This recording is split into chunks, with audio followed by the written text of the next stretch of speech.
Hola, ¿qué tal? Buenas tardes. Mi nombre es Teresa Simón García y soy alumna del séptimo semestre de la licenciatura en Nutrición Aplicada.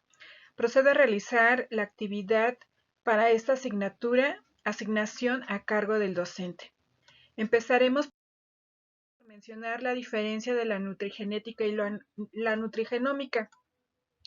La nutrigenética es el estudio de la expresión de los genes en respuesta a nutrientes específicos, pero condicionada por las variantes génicas individuales, es decir, es el estudio de la expresión de los genes en respuesta a nutrientes específicos, mientras que la nutrigenómica estudia los efectos de los componentes de la dieta sobre la modulación de la expresión génica de un individuo. Es la ciencia que estudia los efectos de los componentes de la dieta sobre la modulación de la expresión génica de un individuo. La nutrigenética considera la información genética y predisposición a distintas patologías de forma individual, siendo útil para la emisión de recomendaciones específicas para evitar, retrasar o tratar algunas enfermedades de manera oportuna, acorde a la situación del individuo, por medio de una alimentación adecuada, mientras que la nutrigenómica se enfoca en la explicación de los nutrientes y su efecto en el genoma del individuo, es decir, cómo los alimentos afectan a la salud por medio de la expresión de genes específicos, colaborando en la comprensión y control de enfermedades crónicas. Aquí observamos el esquema de la genómica nutricional, en donde tenemos la nutrigenómica y la nutrigenética, cómo interfieren tanto en los genes y la interacción con los alimentos. El objetivo de la nutrigenética es generar recomendaciones que se relacionen con los riesgos y beneficios de las dietas o sus componentes dietéticos específicos para el paciente, por lo que su objetivo es proporcionar una nutrición personalizada. Mientras que el objetivo de la nutrigenómica es investigar el efecto que tienen los nutrimentos de la dieta y analizar cómo estos nutrimentos afectan la expresión de genes específicos. La nutrigenómica proporciona las herramientas para entender y controlar las enfermedades crónicas como lo son la obesidad, la diabetes, el cáncer, la hipertensión arterial, las enfermedades cardiovasculares, entre otras. Ahora, nos solicita identificar el gen que se desencadena la enfermedad, en este caso, para el familiar que elegí. Yo decidí realizar la actividad con mi esposo, el cual presenta un cuadro de obesidad. Cabe mencionar que la obesidad es uno de los principales problemas en nuestro país y bueno, pues que esto se debe al resultado de un desequilibrio entre la ingestión y el gasto energético como consecuencia de la ingestión de alimentos de alta densidad energética sumado a los factores ambientales, genéticos y una actividad física deficiente.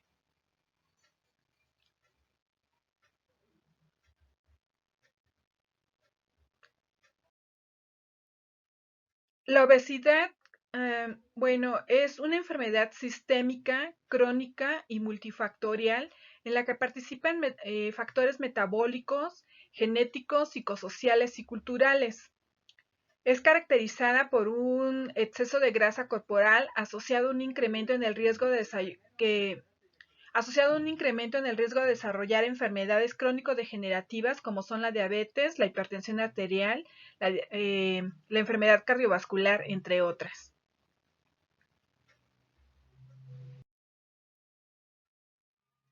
Muchos de los factores hormonales y neurológicos implicados en la regulación del peso son de tipo genético. Entre ellos figuran las señales a corto y largo plazo que definen la saciedad y la conducta alimenticia. Las alteraciones leves de su expresión o interacción pueden tener una notable repercusión en el aumento del peso. La obesidad, en este caso, pues observamos que es de tipo multifactorial. A pesar de que no se han encontrado aún un marcador genético específico para la obesidad, es importante determinar la injerencia o la relevancia del componente genético en comparación con la influencia del ambiente. Se sabe que el genotipo tiene mayor influencia sobre la grasa visceral que sobre el tejido adiposo subcutáneo. Por otra parte, La herencia genética a través de genes específicos puede influir en la regulación del apetito, como lo son la leptina, la grelina, los receptores de melanocortina, la termogénesis y el metabolismo energético, así como diferentes procesos, incluyendo la adipogénesis a través de la adiponectina.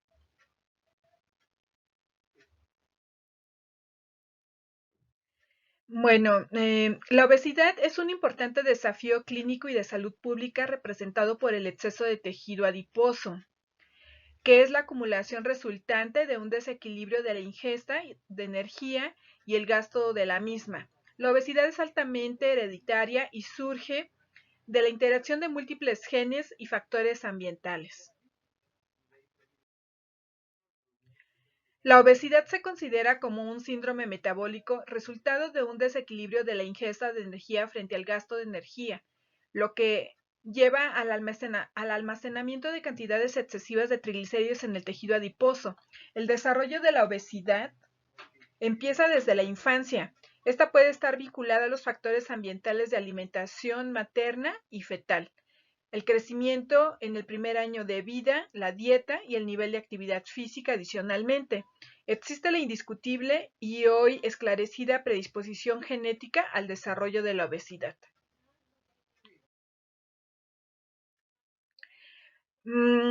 La obesidad, al tratarse de una enfermedad muy compleja, no parece estar limitada a un trastorno o a un solo gen. También pueden presentarse otros síntomas o otras manifestaciones clínicas o como resultado de múltiples trastornos genéticos. Dependiendo de los resultados genéticos de la obesidad, esta se puede clasificar en tres subgrupos: monogénico, sindrómico, poligénico o la obesidad común.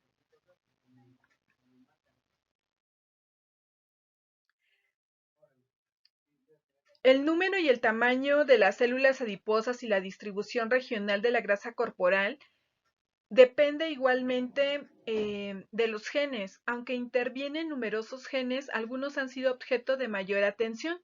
Aquí en la presente tabla observamos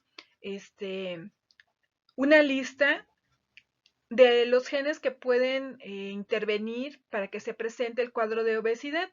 Entre ellos, pues observamos que están el más mencionado, el gen OFF, o bien en este caso el LEPR, el MC4R, entre otros. A continuación voy a proceder a realizar la descripción de alguno de ellos.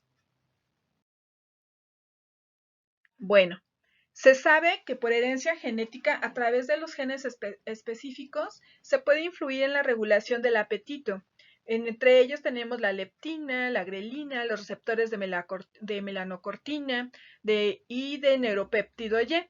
La termogénesis y el metabolismo energético a través del gen ADRBS2 y el ADRB S3, así como en diferentes procesos, incluyendo la adipogénesis. Entre los genes que encontramos es el PPAR, el RXR y la adiponectina.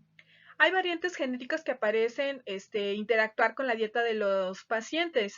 Así, los individuos portadores de la mutación, por ejemplo, en el caso de la GLIN27-GLU, del gen ADRB2 o del polimorfismo. Los genes más notables para la obesidad encontramos a la perileptina, la PLN, o bien la apolipoproteína A5 o la apolipoproteína A2, además del gen FTO, el gen INSIC2, y cabe mencionar que cada uno de ellos se han manejado una aproximación diferente para llegar a la terminación de su asociación con la obesidad. El gen OFF expresa la leptina. Las mutaciones en este gen, además del gen del receptor de la leptina, que es el LEPR, o el gen ADIPOQ, se asocian a obesidad o al síndrome metabólico, en particular cuando el aporte de grasa en la dieta es excesivo. El gen del receptor adrenérgico, en este caso el B3 localizado principalmente en el tejido adiposo, parece regular la oxidación de grasas en el ser humano, pero el gen FTO predispone principalmente a la diabetes a través de su efecto en la masa corporal, de acuerdo con la actualización número 12 del mapa del gen de obesidad humana. Hay 253 loci de rasgo de cantidad QTL para fenotipos relacionados con la obesidad de 61 estudios en escaneo de genoma completo. Mientras que el gen FTO tenemos las diferentes variantes como lo observamos aquí, que estos van a conferir la mayor susceptibilidad a tener obesidad en el contexto de dietas altas en lípidos e hidratos de carbono respectivamente. Estas variantes también se han manejado asociadas a un riesgo de diabetes mellitus tipo 2. Mientras que el gen MC4R tiene algunas variantes como son como las que pertenecen a la familia de la apolipoproteína, que son las ApoA1, la ApoB y la ApoC3. Estas están relacionadas con la regulación del consumo de alimentos y el metabolismo de los lípidos respectivamente, y han sido asociados a complicaciones de la obesidad, tanto como diabetes mellitus y el síndrome metabólico.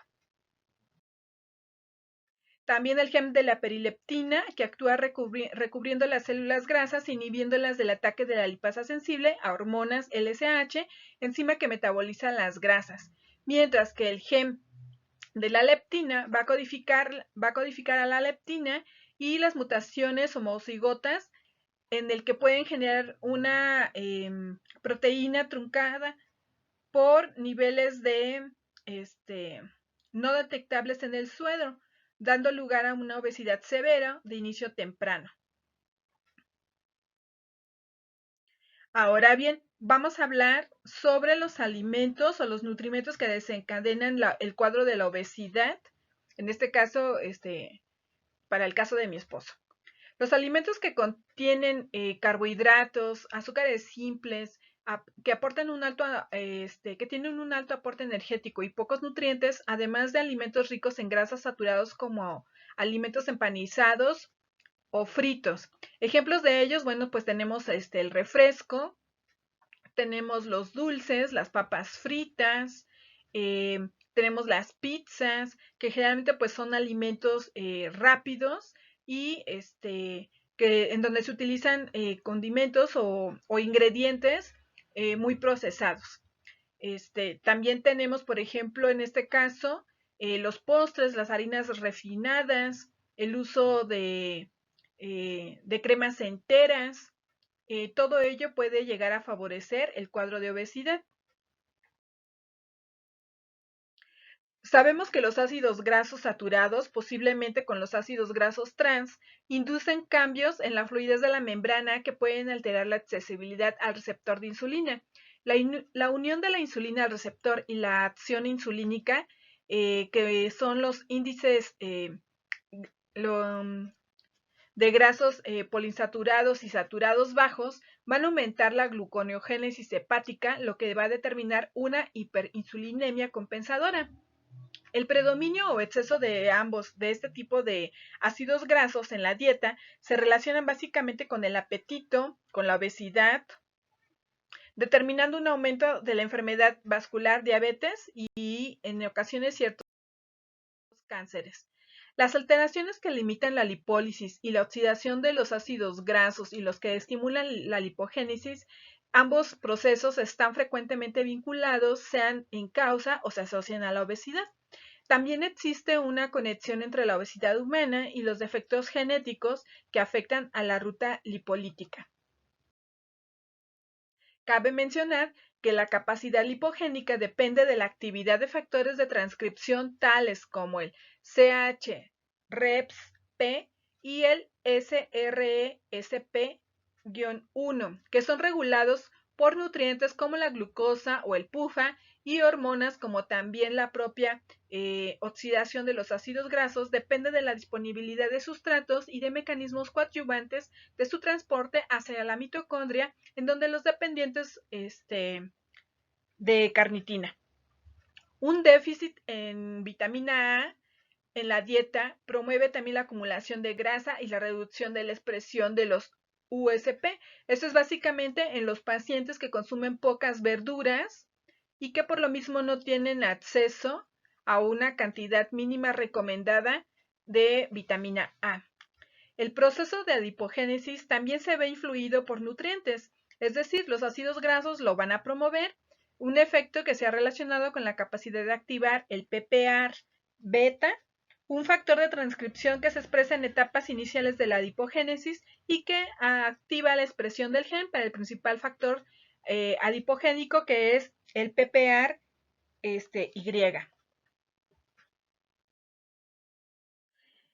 El exceso de glucosa favorece un cierto crecimiento hiperplásico por aumento del número de células del tejido adiposo y a la vez el desarrollo de resistencia a la insulina, ya que concentraciones altas de glucosa reducen los niveles adipositarios del CEBP alfa, factor que es importante para la pérdida de la capacidad proliferativa de los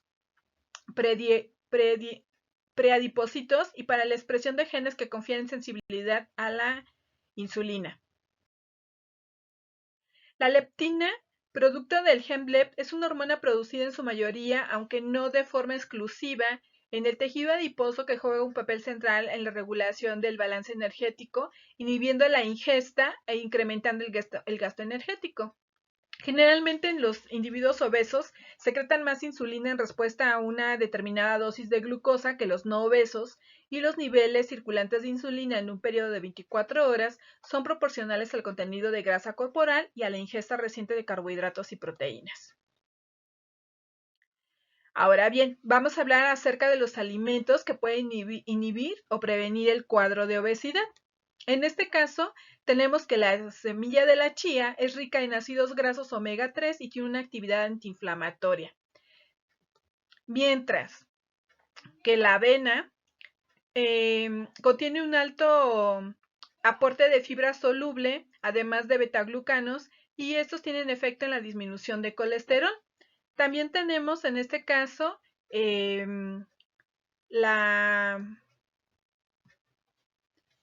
presencia del nopal, que puede tener un efecto hiperinsulínico, o bien en este caso también la soya, que puede ayudar para disminuir los niveles de glucosa, o en este caso el ejemplo del té verde, que puede ayudar por el alfa-tocoferol, que va a disminuir los valores de mediadores antiinflamatorios.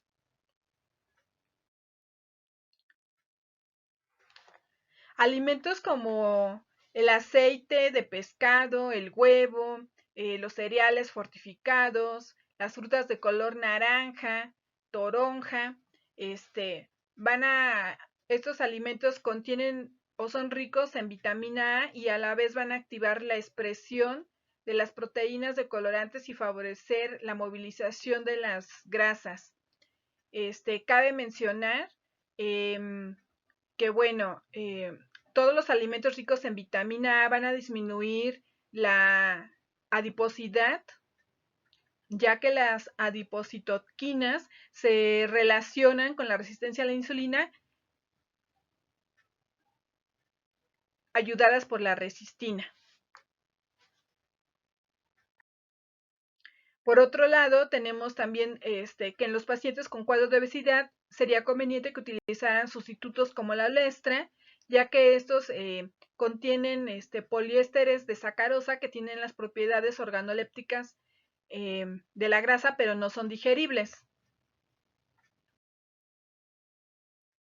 Ahora bien, alimentos como el aceite de maíz, el aceite de soya y el de girasol con un 50 a un 80% de su grasa, así como la presentación de nueces o de frutos secos, pueden favorecer y pueden ayudar por el uso de ácidos grasos PUFA a activar el catabolismo hepático de ácidos grasos y van a inhibir a su vez la lipogénesis hepática y activar la excreción de proteínas desencadenantes, siendo de especial interés los isómeros del CLA.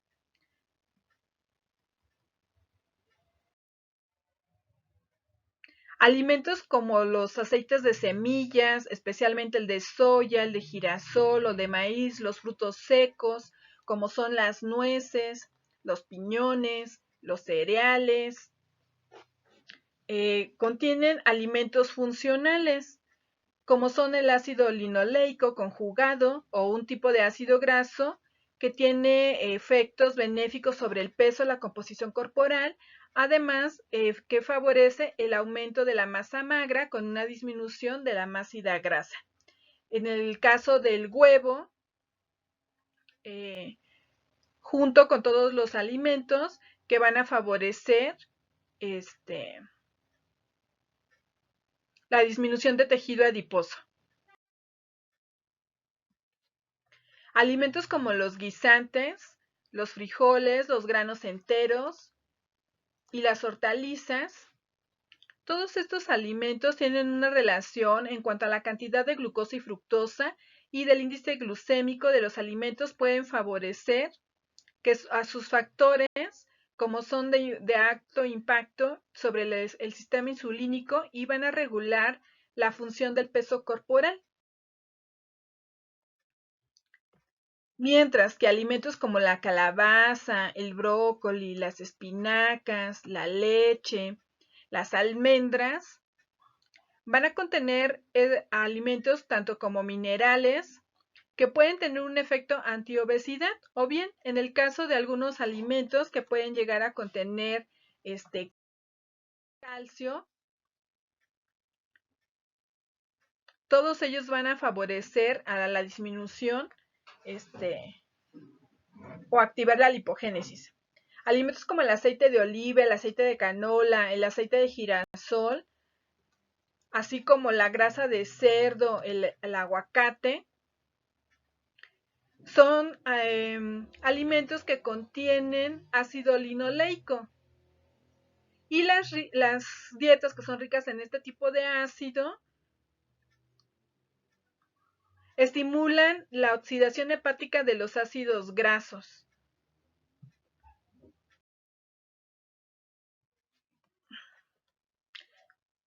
Ahora, tenemos los alimentos que son ricos en omega 3, como son el pescado, los mariscos, especialmente los pescados grasos de agua fría, las semillas, las proteínas, el aceite de coco, el aguacate. Todo este tipo de alimentos son ricos en omega 6. Y estos van a disminuir la acumulación de triglicéridos en el músculo esquelético y potencialmente en el cardiomiocito y la célula beta, y van a mejorar la insulinosensibilidad.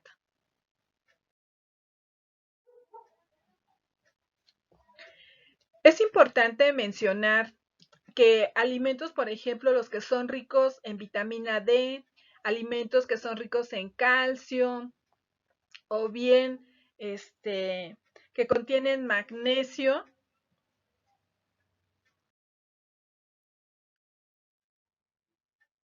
pueden ayudar para controlar, junto con la actividad física, la disminución del tejido adiposo. Ahora bien, vamos a hablar del caso específico y vamos a realizar la presentación del caso clínico. Bueno, este paciente de iniciales PJF, con fecha de nacimiento del 25 de junio de 1969, masculino, de 58 años, de escolaridad, ingeniería en biotecnología, casado, ocupación empleado, con los antecedentes de padre diabético, finado hace 7 años por complicaciones propias de la diabetes, tío materno con dislipidemia y obesidad, y niega antecedentes de hipertensión arterial o cáncer. Tenemos los siguientes datos antropométricos. Tenemos un peso actual de 106.5 kilos,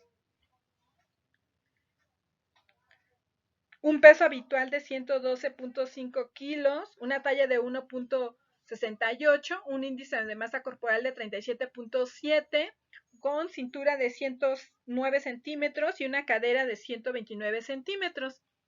Entonces observamos que el paciente tiene una diferencia mayor de 43 kilos de lo que debería de ser su peso teórico corregido por obesidad, ya que tendría que ser 74.26.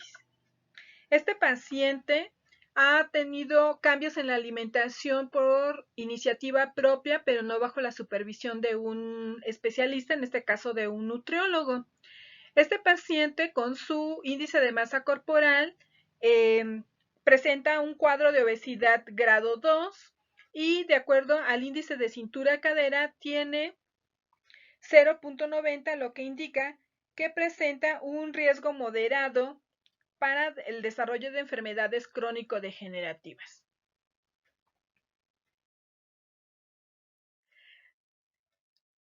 Se hizo unos estudios de laboratorio en el mes de agosto del 2021, en donde observamos que todos los parámetros, tanto de la química sanguínea de 6 elementos y su biometría hemática completa, se encuentran dentro de los parámetros normales.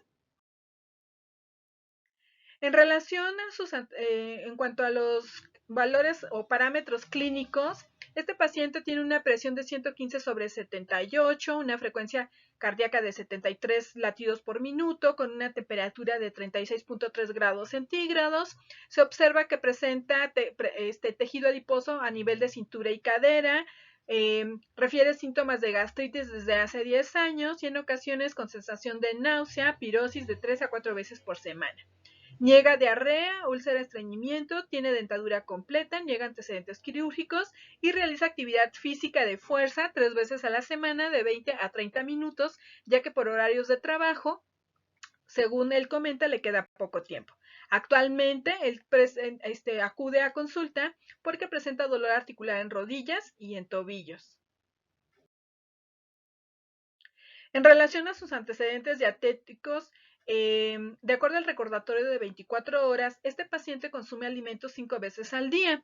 El primer alimento, que es el desayuno, lo hace a las 8 de la mañana, en donde solamente toma una taza de café con 2 cucharadas de azúcar y pan dulce, generalmente concha. Aquí, en el recordatorio de 24 horas, puse en rojo los alimentos que considero que son dañinos y que él no debería de consumir de manera habitual o frecuente o de manera esporádica.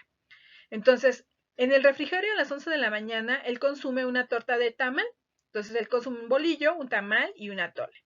A la hora de la comida, a las 4 de la tarde, él consume un plato de sopa de letras, chicharrón en salsa verde, además de frijoles de la olla, 5 tortillas, pero consume también 2 vasos de refresco.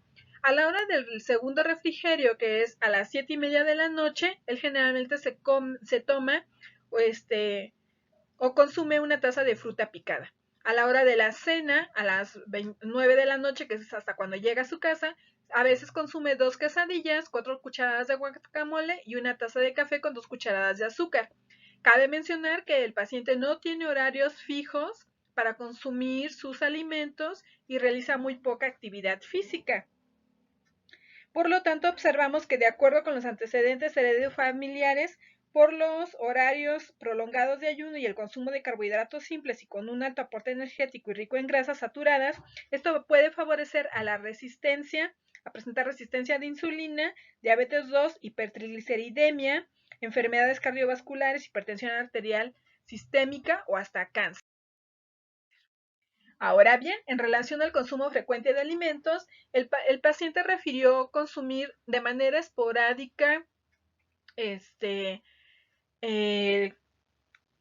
u ocasional, embutidos, queso Oaxaca, papas, chicharrón, aderezos como salsa, cápsula, mantequilla, crema, papas, totopos, jugos industrializados, galletas, helados, lo que nos indica que el paciente pues básicamente con esto está consumiendo el doble del aporte energético. Entonces el consumo de hidratos de carbono simple y el exceso de grasas saturadas y la falta de vitaminas y minerales porque casi no consume verduras le pueden favorecer al desarrollo de dislipidemias, enfermedades cardiovasculares, enfermedad de hipertensión y dar lugar bien hasta un cuadro de síndrome metabólico, que es una patología que aumenta el daño a órganos de Ana y aumenta mucho más el riesgo de muerte prematura. Ahora, en cuanto a los datos dietarios complementarios, este paciente consume 2 veces alimentos en su casa, como son el desayuno y la cena, y a la hora de la comida tiene que consumir los alimentos en la calle. Entonces, generalmente la comida, el consumo de sus horarios a la hora de la comida son en la calle, son 5 veces a la semana.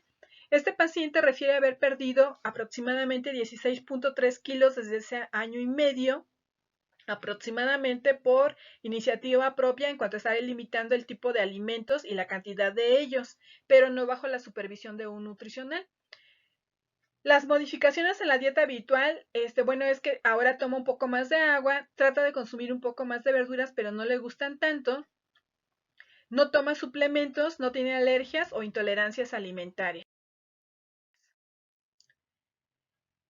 Entonces, de acuerdo a lo que el paciente está consumiendo según su recordatorio de 24 horas, está consumiendo 3.427 kilocalorías, 452.9 gramos de hidratos de carbono y de proteínas 124.3 gramos por día y de lípidos 126 gramos por día. Sin embargo, de acuerdo al cálculo que se le realizó y de acuerdo a la fórmula de Mifflin, sumado a su gasto energético por actividad física y su termogénesis, su gasto por termogénesis, el paciente debería de consumir en realidad 2.200 kilocalorías por día, consumir 247.5 gramos por día, 110 gramos de proteína, 85.5 gramos de lípidos. Entonces aquí observamos la diferencia que pues realmente es muy relevante y que quizá, y lo más probable es que lo que está consumiendo además por el tipo de alimentación que está llevando actualmente es lo que sigue favoreciendo el cuadro de obesidad en el paciente. Ahora bien, la obesidad es una patología que puede complicarse seriamente por tener hábitos alimenticios inadecuados, con un estilo de vida poco saludable, ya que aunque consume 5 veces alimentos al día, no son alimentos completos, tiene ayunos prolongados, consume pocas verduras y la falta de ciertos nutrientes como antioxidantes pues pueden llegar a desarrollar cáncer. De ahí la importancia de que este paciente consuma alimentos nutritivos y que a la vez que sean acorde a su peso para tratar de controlar el cuadro de obesidad y disminuir las complicaciones propias de esta enfermedad y sobre todo que pues el paciente trate de mantenerse activo con más frecuencia. El diagnóstico nutricional para este paciente, bueno, pues es un paciente que presenta un cuadro de obesidad clase 2 relacionada con la ingesta excesiva de hidratos de carbono simple, evidenciado por el recordatorio de 24 horas y su antropometría. Según la fórmula de Mifflin, que fue lo que yo utilicé, ya que es una fórmula que permite no sobreestimar las calorías necesarias en los pacientes con cuadro de sobrepeso y obesidad, y esa se acerca más y es un poco más útil para desarrollar o para determinar el gasto energético basal. Una vez que hemos realizado el cálculo, observamos que son 1.900 kilocalorías para el gasto energético basal, 95 calorías para el gasto energético por actividad física, ya que se lo calculé al 5% por ser un paciente que no es muy activo, y por efecto térmico de los alimentos, son 190 kilocalorías, lo que nos da un total de 2.185. 2.200 calorías. Es un paciente que apenas está empezando a modificar hábitos de alimentación, que acude a una consulta médica y lo derivan a una consulta nutricional para el control de peso. Por lo tanto, la distribución en el cuadro de macronutrientes quedará distribuida de la siguiente manera. Según el recordatorio de 24 horas, el paciente consume 3.427 kilocalorías. Sin embargo, por ahora le voy a disminuir a 2.200 kilocalorías según el cálculo por la fórmula de Mifflin, para evitar que este paciente se vaya a descompensar mientras en lo que se va adaptando a su plan de alimentación, y a los 15 días considero conveniente disminuir el 10% total de sus calorías para que este paciente se vaya adaptando y vaya modificando su tipo de alimentación y su estilo de vida. Aquí observamos, de acuerdo al cuadro de macronutrientes o la fórmula dietosintética, en donde se le va a recomendar al paciente el 45% de hidratos de carbono, el 20% de proteínas y un 35% de lípidos, con un aporte de 25 hasta 35 gramos de fibra.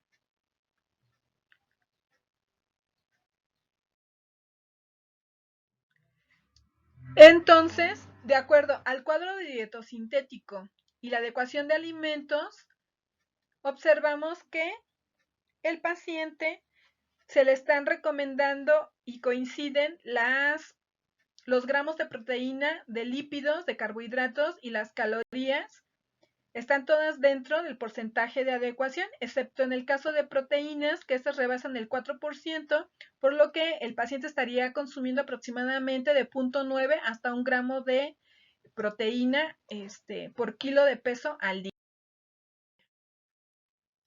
Se hace la tabla de distribución de equivalentes en 5 tiempos y ya dado que para este paciente los horarios más accesibles son a la hora del desayuno, la comida y la cena, se distribuyeron los alimentos principalmente en esos tres, y para la hora de las colaciones incluyeron alimentos que él puede tener acceso, ya sea llevándolos en la bolsa de su pantalón, en una mochila, para poder consumirlos en el trayecto del transporte o en su hora de trabajo, y que no le lleven más allá de 5 a 10 minutos. Entonces tenemos que para la hora del desayuno se incluyeron alimentos de los diferentes grupos de alimentos con un aporte total de 706 kilocalorías. A la hora de la colación 1, que es a las 11 de la mañana, se le recomienda el consumo, en este caso, pues de nueces, podrían ser en este caso pues almendras, tal vez, y con un consumo de 76 kilocalorías.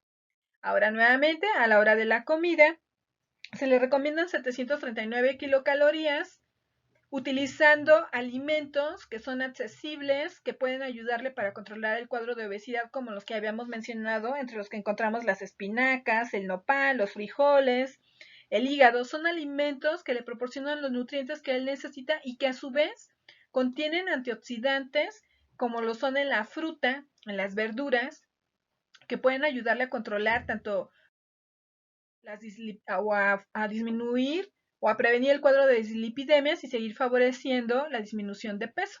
A la hora de la colación 2, nuevamente se les recomiendan las nueces y sobre todo el consumo de agua natural.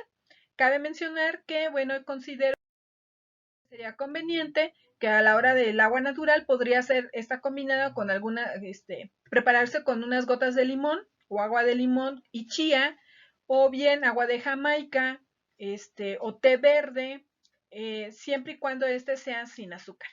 A la hora de la cena se le recomiendan aproximadamente 482 kilocalorías, haciendo uso, en este caso, por ejemplo, de avena, de la leche descremada, de champiñones, de los pimientos, por el alto consumo de betacarotenos, que pueden ayudarle a disminuir o aumentar, en este caso, a disminuir la lipogénesis, para que haya una disminución de producción de tejido graso.